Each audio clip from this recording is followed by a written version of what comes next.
अस्सलाम वालेकुम दोस्तों, welcome to learn with Hamad Basra channel. Today our topic phrase.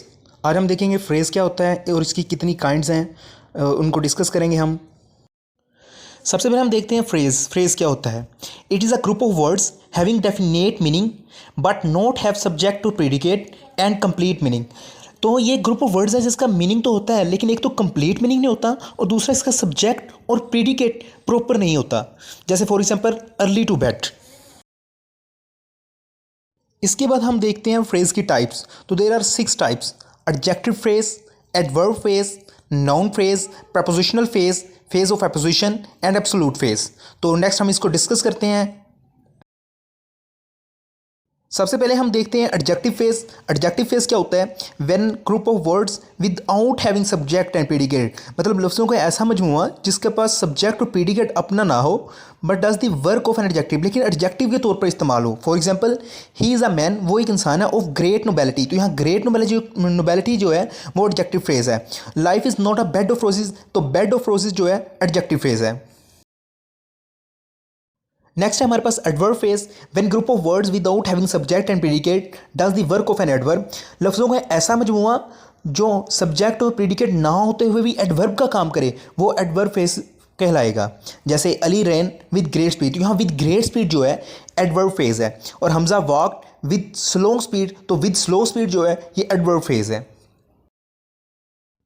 Next है हमारे पास नाउन फ्रेज। नाउन फ्रेज क्या होता है? Group of words that act as noun, लफ्ज़ों का ऐसा मजमूआ जो नाउन के तौर पे काम करे, नाउन के तौर पे एक्ट करे। इट मे बी सब्जेक्ट और object complement of verb.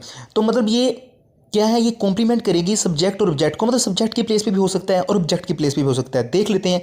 Playing hockey keeps man active, तो प्लेइंग हॉकी जो है ये नाउन फ्रेज है। उसके बाद early to bed is a habit, तो अर्ली टू बेड जो है ये नाउन फ्रेज है। नेक्स्ट है हमारे पास prepositional phrase. A prepositional phrase consist of preposition followed by a prepositional complement. तो ये प्रेपोजिशन को फॉलो करता है। इसकी एग्जांपल ज़रा अच्छी तरीके से समझ आ जाएगी। Who is at the bottom of conspiracy, तो एट द बॉटम जो है ये प्रेपोजिशनल फेज है। I sent it just by way of joke, तो बाय वे ऑफ जोक जो है ये प्रेपोजिशनल फेज है।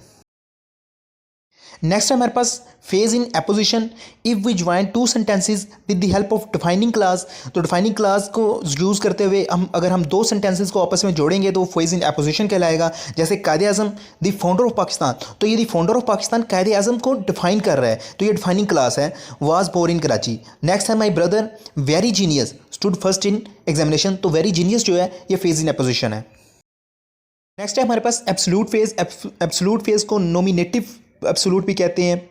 Group of words of interdependent with separate subject and without finite verb, तो लफ्ज़ों का ऐसा मजमूआ जिनके पास सेपरेट सब्जेक्ट हो और विदाउट फाइनाइट वर्ब, मतलब एक ख़ास वर्ब ना हो। For example, it being a holiday we went out for a picnic, तो आज हॉलीडे है तो हम पिकनिक के लिए चलते हैं। तो दोस्तों उम्मीद करते हैं आपको फ्रेज़ और उसकी काइंड्स की बड़ी अच्छी तरीके से समझ आ गई होगी। अब हम मिलेंगे अपने अगले लेक्चर के साथ, तब तक के लिए अल्लाह हाफिज़।